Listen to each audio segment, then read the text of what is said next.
It's an honor to be back in Rwanda. And I thank the Minister for his hospitality and for his leadership in the response to the outbreak of Marburg virus disease. Last night, I also had the opportunity to meet with His Excellency President Kagame. And it's clear that he's closely engaged in the response to the outbreak. Leadership from the highest levels of government is essential in any outbreak response. And that's what we see here in Rwanda. And thank you, Mr. President, for your leadership. And thank you, Mr. Minister. We're pleased to see that there have been no new cases in the past 6 days. And we hope that remains the case. Yesterday, we visited the treatment center where there are still a few patients receiving treatment. Although most are now negative for Marburg and we expect them to be discharged shortly. We were impressed with the level of critical care for patients, which has not been used before in an outbreak of a viral hemorrhagic fever in our continent. 2 of the patients we met had experienced all of the symptoms of Marburg, including multiple organ failure, but they were put on life support. They were successfully intubated and extubated and are now recovering. We believe this is the first time patients with Marburg virus have been extubated in Africa. These patients would have died in previous outbreaks. This reflects the work Rwanda has done over many years to strengthen its health system, to develop capacities for critical care and life support that can be deployed both in regular hospital care and in emergencies. And I have heard this not only from local doctors, but also from foreign nationals who are serving in the treatment center and other facilities in Rwanda. They're very happy by what the standard of level is being in Rwanda. Although there are no approved vaccines or therapeutics for Marburg, we congratulate Rwanda for the speed with which it initiated trials of both vaccines and therapeutics. And we hope that these trials will help to generate the data to support approval of these products for future outbreaks. This also demonstrates the work Rwanda has done to strengthen its regulatory system, which has been working towards reaching WHO maturity level 3. And we hope the agency may reach the maturity level 3 before the end of this year. And I thank the many partners who have supported these trials, including the Sabin Vaccine Institute and the University of Oxford.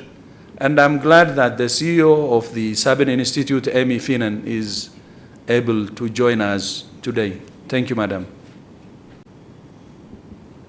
And as you know, we have 2 other candidate vaccines in the pipeline. I think 3 actually, from the Oxford University, from Public Health Vaccines, and IGIHE. And I'm really glad that tropical diseases like Marburg virus, which is dangerous, is getting the attention, and we have vaccines in the pipeline. Yesterday, we also visited the National Command Center, and we were impressed with the way technology is being used to provide real-time information for action and enhance operational efficiency. As borrowing the words of President Kagame, I saw Smart Rwanda in action.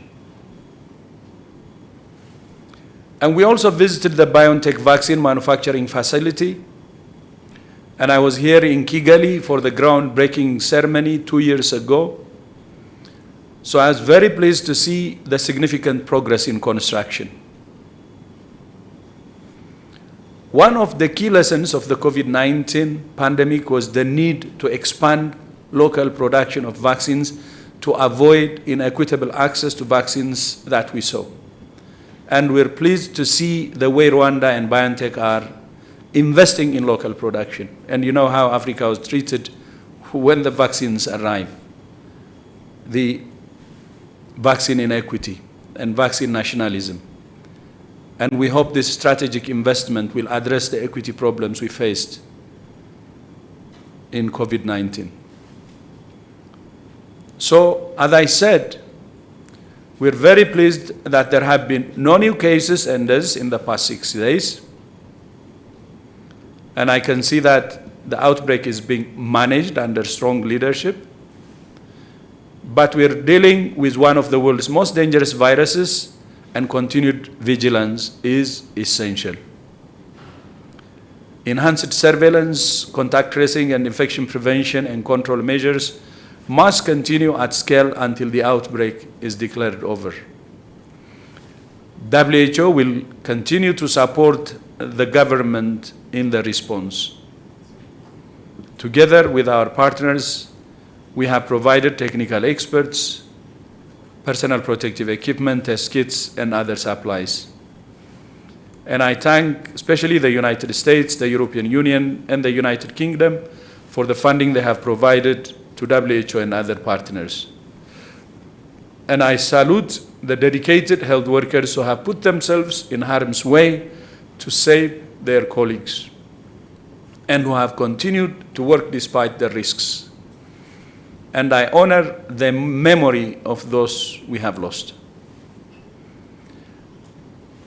I would also like to reiterate that based on a risk assessment, WHO advises against restrictions on travel or trade because they are unnecessary and can harm Rwanda's economy. Except harm, it doesn't bring anything.